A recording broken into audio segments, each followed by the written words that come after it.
One corporation controls 15 paint brands, and they are all made the same way. Professional painters are abandoning the biggest paint company in America, and they are doing it for one reason: the paint does not cover anymore. Contractors who have been rolling walls for 20 and 30 years are now reporting that premium paint costing $70 a gallon requires 3 coats where 2 coats worked 5 years ago. Meanwhile, the corporation selling that paint just posted 12 consecutive quarters of profit margin expansion and got added to the Dow Jones Industrial Average. We are going to break down how one company quietly bought its way into controlling 15 brands you think are competitors, expose the single ingredient they are cutting to boost profits, and show you the 3 paint brands that professionals actually trust with their own money. If you have walked into a home improvement store recently, you probably think you are looking at a competitive marketplace. You see Valspar at Lowe's, you see Dutch Boy at Menards, you grab a can of Minwax stain and a Purdy brush from your local hardware store. You assume these are different companies competing to build a better product for your home. That is an illusion.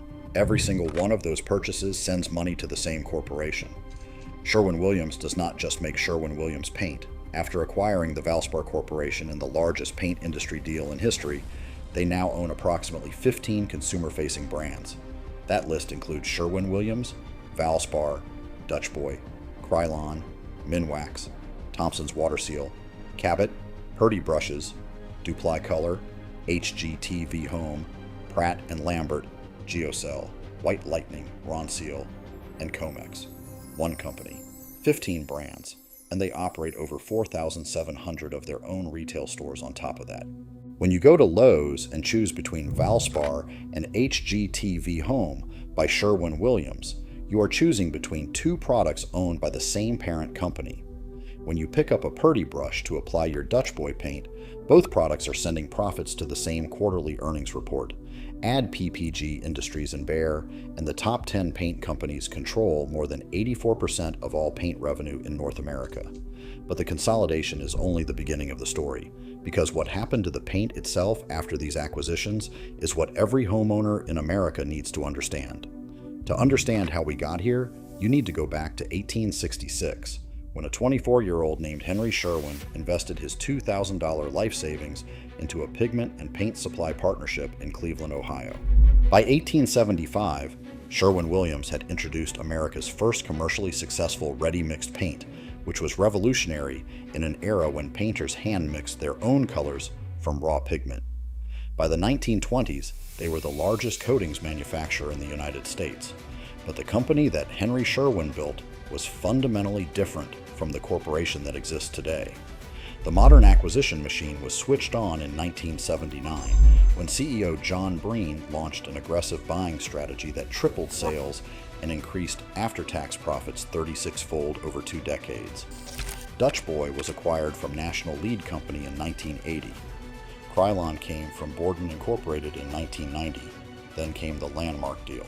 In 1996, Sherwin-Williams paid $830 million for Thompson Minwax Holding Corporation, which brought Minwax, Thompson's WaterSeal, Ronseal, and Red Devil under one roof in a single transaction. Pratt & Lambert, the upscale brand, was absorbed that same year for approximately $400 million.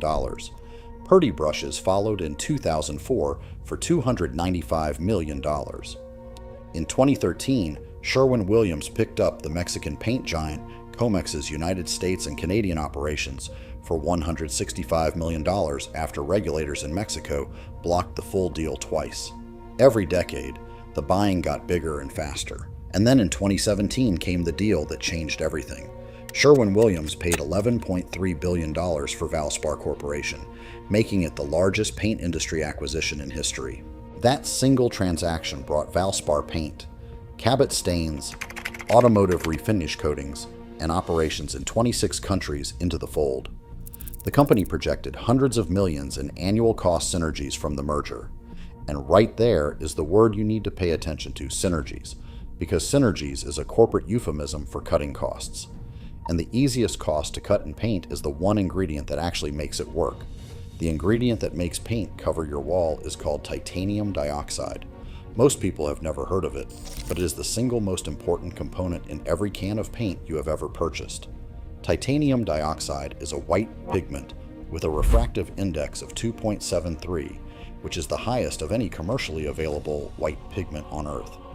To put that in simple terms, each microscopic particle of titanium dioxide acts like a tiny mirror, scattering light in every direction.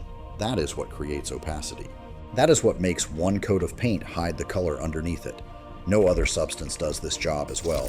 Calcium carbonate, which is essentially chalk dust, has a refractive index of only 1.6. Clay is 1.65. They do not scatter light. They are fillers. They take up space in the can, but they do not hide anything. Here is the problem. Titanium dioxide is also the most expensive raw material in the formula. It costs between $2,000 and $3,200 per metric ton and represents 20 to 30% of total raw material costs.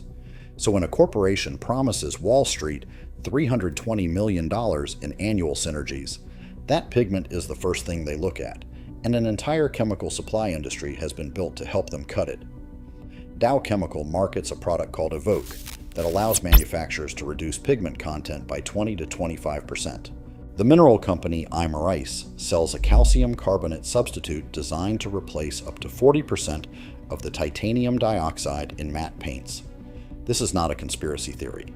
These are products marketed openly at industry trade shows with brochures that say, "Reduce your titanium dioxide costs." But here is what they do not print in those brochures. When you pull the most important pigment out of the formula and replace it with chalk, the paint stops covering in 2 coats. And that is exactly what professional painters started noticing after 2017, but it gets worse. There is another number on the technical data sheet that most homeowners have never heard of called volume solids percentage. This tells you how much of the wet paint in the can actually stays on your wall after the water evaporates. The rest just disappears into the air. Premium architectural paints typically contain 40 to 55% volume solids. Budget paints contain as little as 30%. That means in a cheap gallon of paint, 70% of what you are paying for literally evaporates. And here is the dirty trick. A manufacturer can make paint look the same in the can by adding water and thickener. It pours the same, it smells the same, but when it dries, there is less material on your wall. You need more coats. You buy more gallons, and the corporation sells more paint. Kerrigan Painting, a professional contractor in Western New York that used Sherwin-Williams exclusively from 2010 through 2022, published a detailed account of why they switched. Beginning in 2021, they noticed what they described as a marked change in product quality across super paint, duration, and emerald lines. By the summer of 2022, both super paint and duration had become, in their words, very watery and lumpy. They ran a direct test. They painted a wall from dark blue to cream. Sherwin-Williams Emerald, their most expensive interior line, required 4 coats for 95% coverage. Behr Marquee achieved 100% coverage in 2 coats over the same surface. They sent a 5-gallon bucket back to the Sherwin-Williams lab. The company's response was that there is nothing wrong with the paint, and it is the same as it has always been. On Paint Talk, the largest professional painting contractor forum in the country, the complaints tell the same story. One contractor with experience dating back to 1985 wrote that the quality decline over the past 4 years is insane, specifically calling out emerald and duration as now requiring 3 coats. On the Fine Home Building Forum, a 20-year Sherwin-Williams loyalist reported that Pro Classic at $43 a gallon had gone from magnificent 1-coat coverage to requiring 2 coats on an already primed wall. A painting contractor in Raleigh, North Carolina, assessed that super paint exterior now lasts only 4 to 6 years on properly prepared surfaces, with visible sheen loss within 3 years. And while the paint got worse, the prices got dramatically better for the corporation. Professional contractors report that super paint has increased roughly 400% in price over the past 25 years, with a gallon now running over $60 at retail. That rate of increase is nearly 5 times faster than overall inflation over the same period. In 2024 alone, Sherwin-Williams posted annual revenue of $23.1 billion with a gross profit margin of 48.5%. The stock has returned approximately 369% over the past decade. and in November of 2024, the company was added to the Dow Jones Industrial Average, replacing Dow Incorporated. The CEO earned nearly $13 million in total compensation that year. Meanwhile, PPG Industries, the second largest paint company in America, looked at this landscape and effectively surrendered. In December of 2024, PPG sold its entire United States and Canadian architectural coatings business to a private equity firm called American Industrial Partners for $550 million. That business included Glidden, Pittsburgh Paints, and over 750 company-owned stores. The reason was simple. Competing with Sherwin-Williams' vertically integrated model had become financially impossible. So the second biggest player just left the consumer market entirely. And that should terrify every homeowner in America. So if the market is rigged, does that mean you should just accept whatever is on the shelf at your nearest big box store? No. It means you need to stop shopping like a homeowner and start thinking like a professional contractor. Because professionals have already figured out where the quality still lives. The first brand to know is Benjamin Moore. In 2001, Warren Buffett's Berkshire Hathaway acquired Benjamin Moore for approximately $1 billion, and here is why that matters. Buffett does not flip companies. He does not strip them for parts. Under Berkshire ownership, Benjamin Moore has maintained and arguably improved its product quality, investing in proprietary technology like their Genix colorant system and the Aura product line. Critically, Benjamin Moore refuses to sell through big box retailers. Their paint is distributed exclusively through over 7,500 independently owned paint stores. That means your local Benjamin Moore dealer has a financial incentive to maintain quality because their entire business depends on repeat professional customers, not impulse weekend shoppers. Products like Regal Select and Advance remain the professional standard for walls and trim, and the consensus among contractors is overwhelming. The second brand is Dunn Edwards, a company founded in 1925 in Los Angeles. It was acquired by Japan's Nippon Paint in 2016, but it continues to operate with regional autonomy and its own formulation team focused exclusively on the American Southwest. Dunn Edwards formulates specifically for hot, dry, high UV climates and manufactures at the world's first LEED-certified paint facility. If you live in California, Arizona, Nevada, or New Mexico, Southwest contractors will tell you there is no better option. The third option is the one your local paint store might not even carry yet. C2 Paint was founded in 1998 by a chemist named Thomas Hill III, who previously worked at Pratt and Lambert, which ironically is now owned by Sherwin-Williams. C2 operates as a dealer-owned cooperative, meaning independent retailers actually own the brand. Their 16 colorant tinting system, compared to the industry standard 10 to 12 colorants, produces colors with a luminosity that professionals describe as visibly different from anything else on the market. You can find them at independent dealers for around $62 a gallon. Now, a word of caution. Some brands that used to be independent are not anymore.